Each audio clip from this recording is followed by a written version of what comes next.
लगता है आशीष आ गया। आपको जाना चाहिए। अरे तुम घबरा क्यों रही हो? हाँ, तुमसे प्यार करते हैं हम। लेकिन वो देख लिया तो क्या होगा?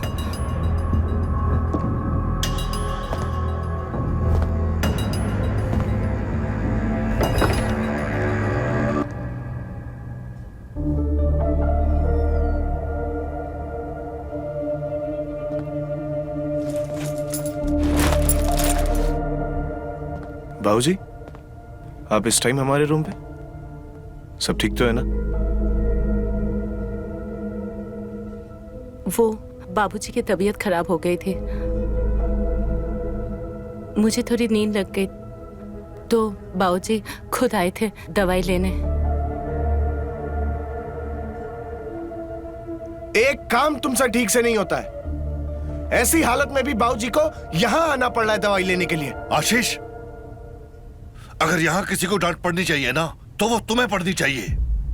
यह बेचारी तो मेरा कितना ख्याल रखती है, और तुझे ना तो मेरी फिक्र है ना इसकी।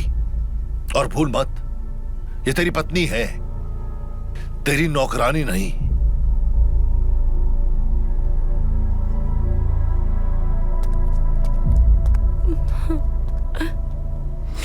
तुम्हारी वजह से पहली बार आज बाबूजी ने मुझे डांटा है।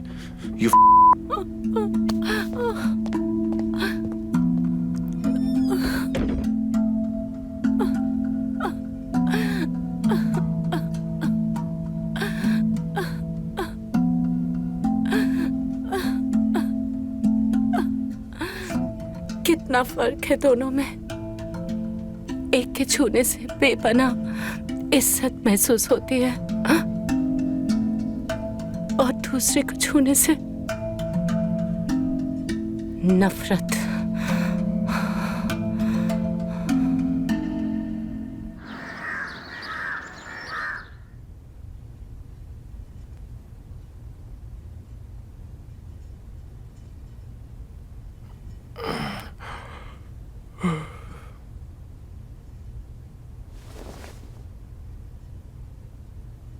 सुबह सुबह कहाँ चली गई यार? ऑफिस के लिए भी कपड़े नहीं निकाले। माधवी, माधवी!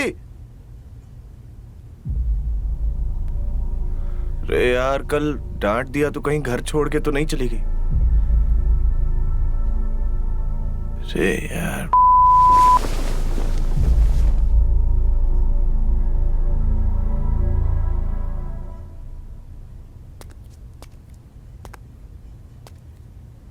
कल माधवी ने हमें रोक लिया, लेकिन कुछ ना कुछ तो हमें करना ही होगा, नहीं तो बेचारी माधवी। सुनिए, आपकी दवाई रख दो।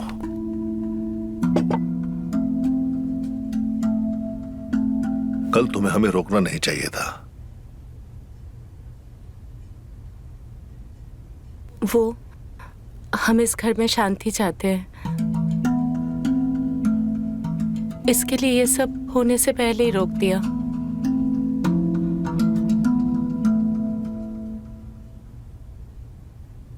हमें आपसे कुछ चाहिए। हाँ हाँ, क्यों नहीं, जो चाहिए बोलो। तुमने इस परिवार के लिए इतना बड़ा बलिदान किया है, पूरा जीवन समर्पित कर दिया।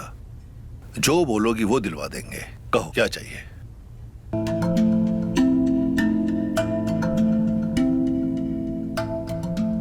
हमें कोई कीमती सामान या गहना नहीं चाहिए, हमें आप चाहिए।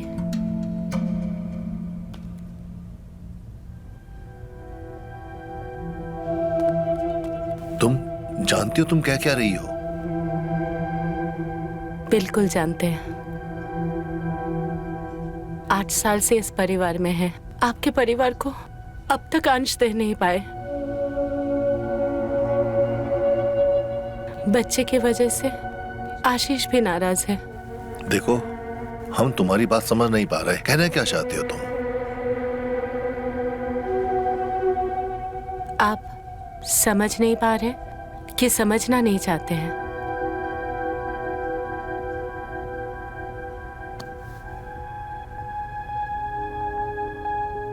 कल हमारे बीच जो हुआ, उस बात पे हमारे तन पर भी नहीं, मन पर भी मलहम लगाया।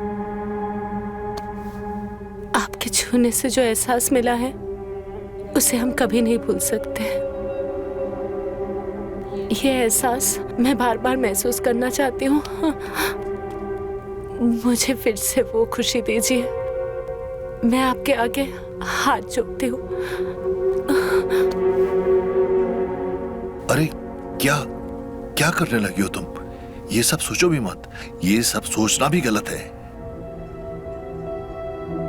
समझो इस बात को। हमने जो कुछ भी किया था ना, एक मजबूरी की वजह से किया था, कोई अपनी खुशी के लिए नहीं। पहले मुझे भी ये लगा था, पर अब समझ में आ रहा है कि ये मजबूरी बहुत खूबसूरत है। इस मजबूरी से हमें पूरा होने का एहसास मिला है। मैं आपसे प्यार। ये सब गलत है माधवी, समझो, होश में आओ। प्यार करना कब से गलत हो गया? माधवी, तुम बोल रही हो कि हमारा रिश्ता क्या है? जो कुछ हमारे बीच में हुआ तुम भूल जाओ उसे। जब तक जिंदा हूं तब तक भूल नहीं पाऊंगी। मैं आपसे बहुत प्यार करती हूँ।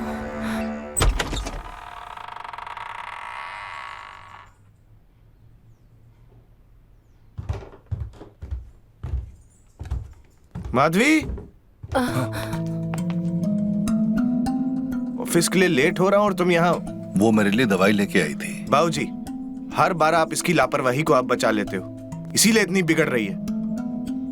और तुम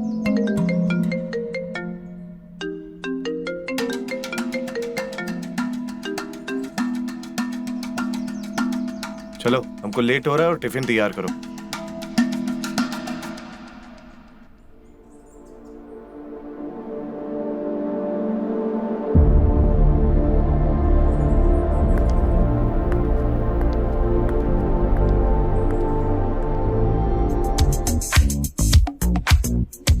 जानू, कहाँ हो? कब से वेट कर रही हूँ।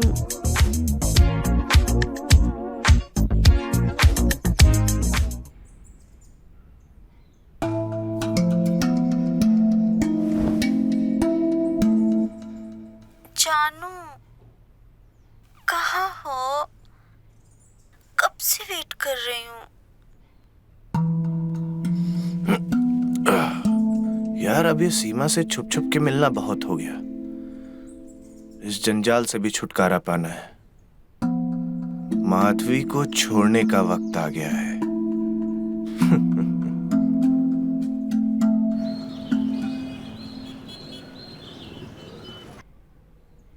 हम तुमसे शादी करना चाहते हैं।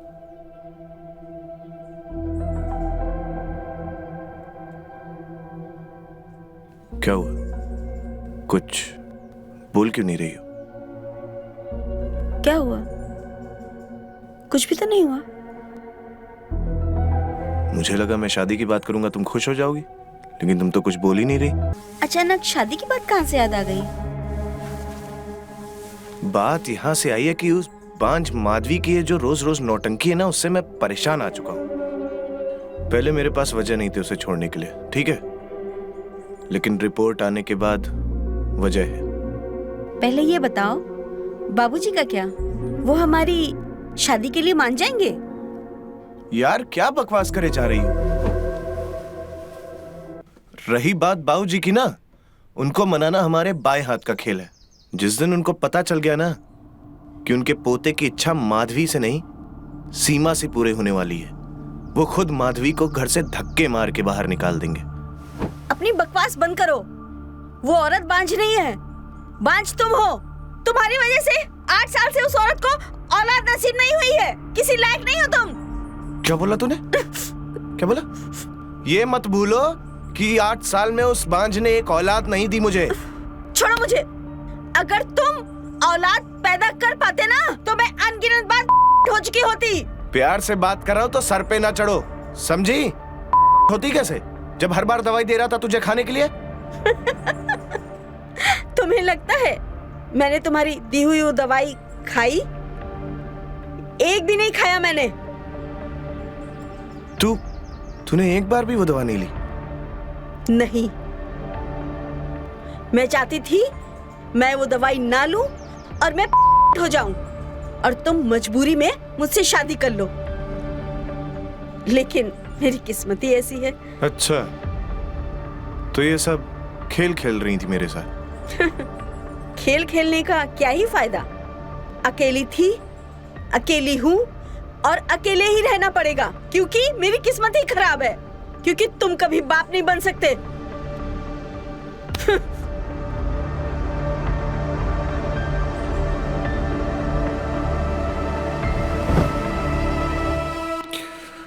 यानी दिक्कत माधवी में नहीं, मुझ में?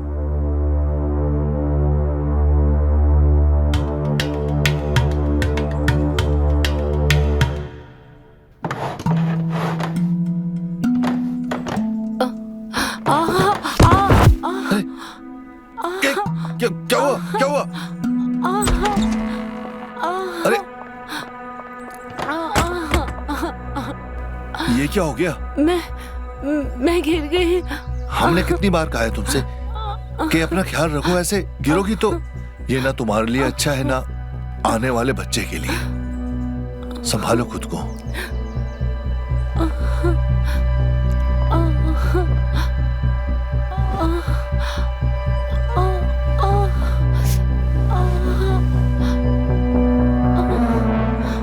एक बात कहे? हाँ। आप आने वाले बच्चे के बारे में बोल रहे हो। उस रात के बाद आपने मुझे एक बार भी छुआ नहीं। बच्चा पैदा करने के लिए कम से कम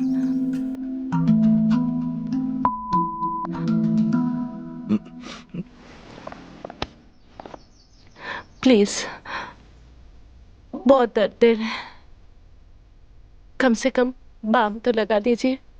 वो ड्रॉअर पे रखी हूं मैं, प्लीज। ठीक है।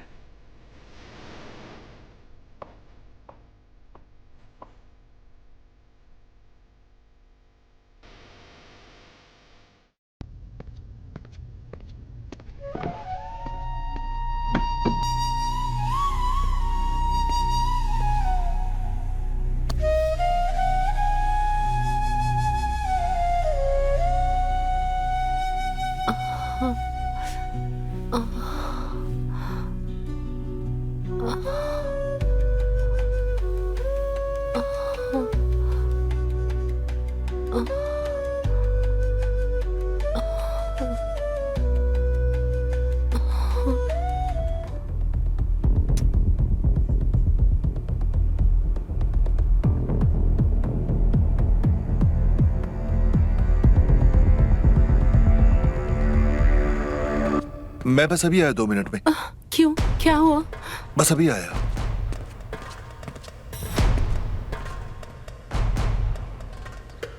प्रकाश, प्रकाश, प्रकाश, प्रकाश, मेरी बात तो सुन यार। घिन आ रही है तुम्हें देखकर।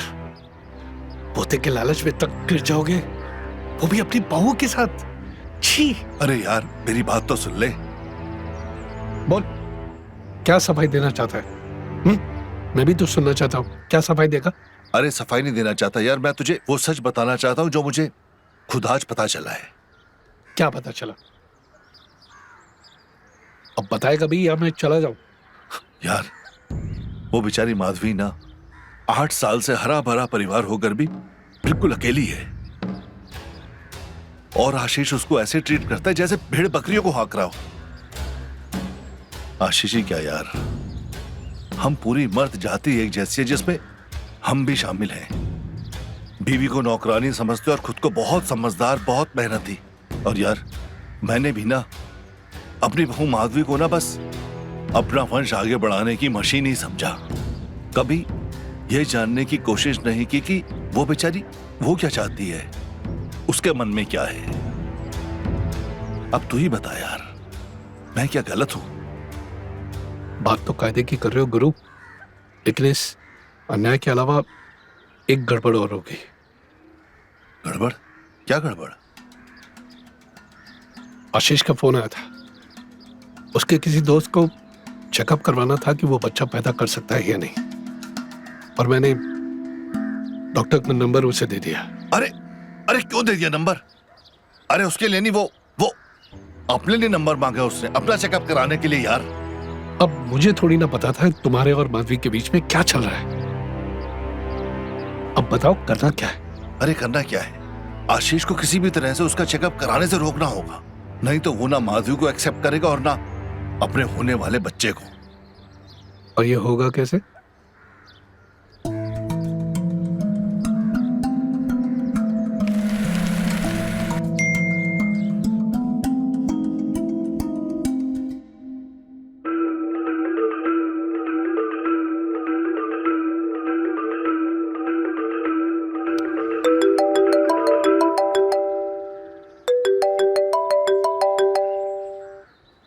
जी बाबूजी।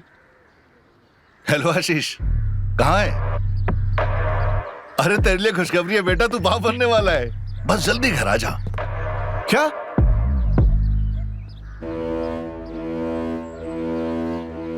यानी सीमा ने मुझे बेवकूफ बनाया। उसे मुझसे शादी नहीं करनी थी, इसलिए मुझे नपुंसक बना दिया। छोड़ूंगा नहीं इसे मैं।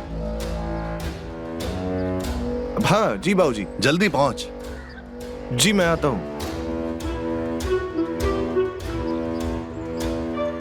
ये काम तूने समझदारी का किया गुरु, ठीक किया।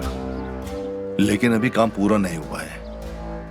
अभी माधवी को समझाना बाकी है, इससे पहले कि आशीष घर वापस आ जाए।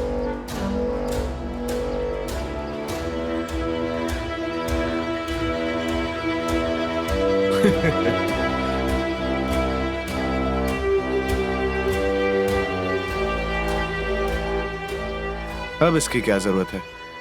भाड़ में जाए सब। मेरा तो छक्का लग चुका है।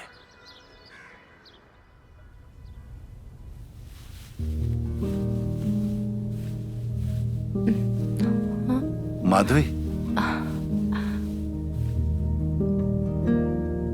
मुझे तुमसे एक काम है। बोलिए ना, मैं तो आपके हर काम करने के लिए तैयार हूँ। सिर्फ आप ही जो मेरी कोई बात नहीं सुनते हो। अरे मैं तुम्हारी हर बात सुनूंगा, जो कहोगी वो करूंगा। बस मेरे लिए ना एक झूठ बोल दो। झूठ? कैसा झूठ? ये झूठ के तुम प्रेग्नेंट हो, पेट से हो।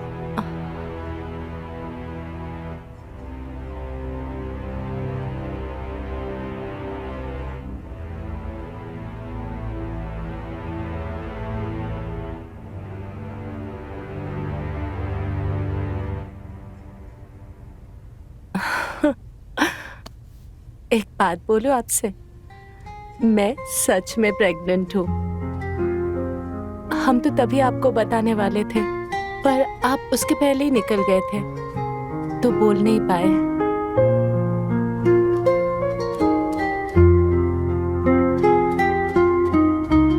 कहाँ खो गए आप?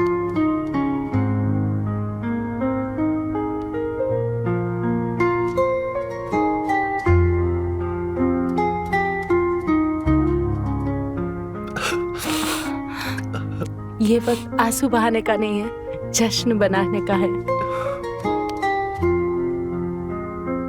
जानती हूँ ये खुशी के आंसू है। और आपको पता है, मैंने तो बच्चों का नाम भी सोच लिया। लड़की हुई तो नियति और लड़का हुआ तो भाग्य। भाग्य इसलिए क्योंकि उसी के कारण हम लोग मिल पाए ना। मेरे सदियों का अकेलापन दूर हो गया है। प्यार क्या है मैंने तो आपसे ही जाना है ना।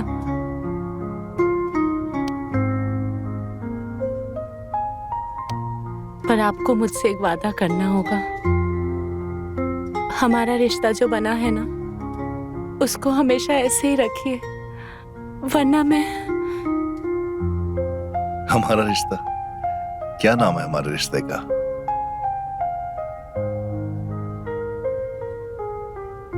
प्यार का रिश्ता, वो रिश्ता जिसने माधवी को वापस जिंदा कर दिया। पिछले 8 सालों से मैं घुट के जी रही थी। मेरी पहचान, आत्मसम्मान सब खत्म हो गया था, पर आपने मुझे सब कुछ लौटा दिया है। बहुत बहुत धन्यवाद। अगर ये रिश्ता प्यार का है तो वादा रहा, हम भी तुम्हें कभी मायूस नहीं होने देंगे।